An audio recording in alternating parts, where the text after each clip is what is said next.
Labbaik Allahumma labbaik.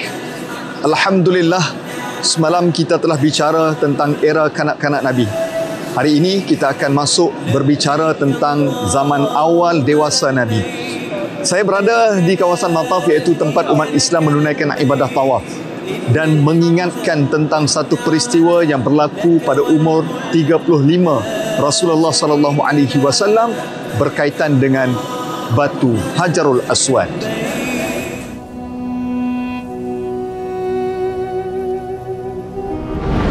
Kaabah binaan suci peninggalan Nabi Ibrahim dan Nabi Ismail diuji dengan banjir yang dahsyat.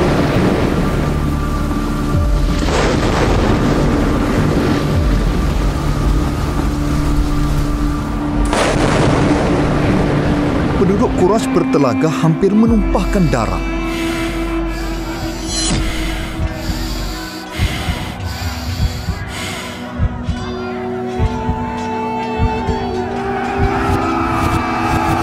Kerana masing-masing ingin meletakkan batu suci itu di tempatnya.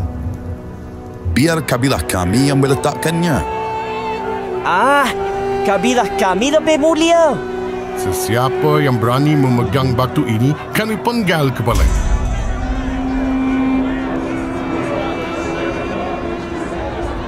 Sabar, tenang.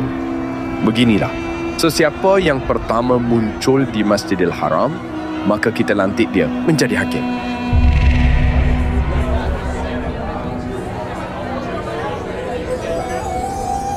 Atas ketentuan ilahi, sosok yang muncul adalah Muhammad Al-Amin, insan yang penuh kejujuran, diakui oleh seluruh Quraisy.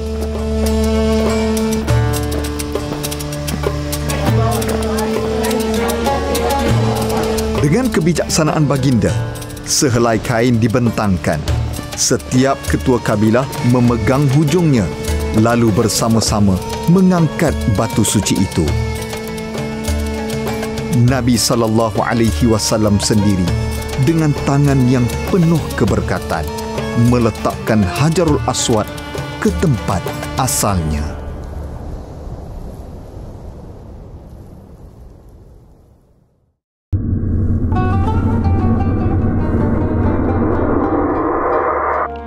Firman Allah dalam surah Al-Anbiya ayat 107.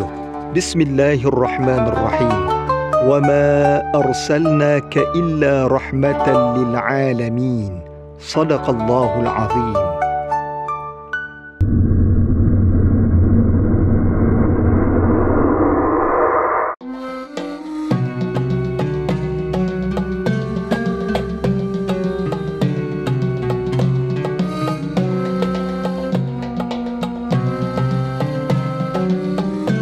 Antara intipati penting dalam peristiwa peletakan batu Hajarul Aswad adalah di sinilah bermulanya Nabi dikenali sebagai Al-Amin, orang yang jujur dan tidak pernah menipu.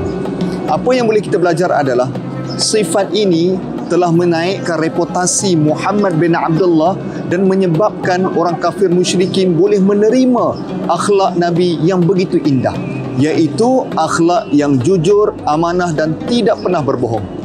Itulah harga diri seorang manusia.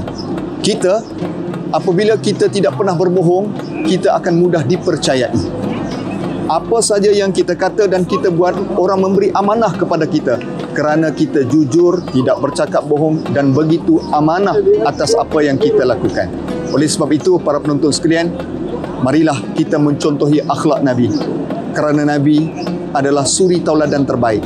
Bukan saya suruh, bukan ustaz yang suruh, tapi Allah Ta'ala menyuruh kita mengikut jejak langkah baginda Nabi SAW. InsyaAllah pada minggu ini ataupun pada hari ini kita dapat belajar tentang akhlak Al-Amin di dalam peristiwa peletakan batu Hajarul Aswad. Ingin tahu apakah topik Rehlah Haramain kongsikan pada esok hari? Nantikan pada esok hari dalam Rehlah Haramain Seruan Ilahi Cahaya Nurani.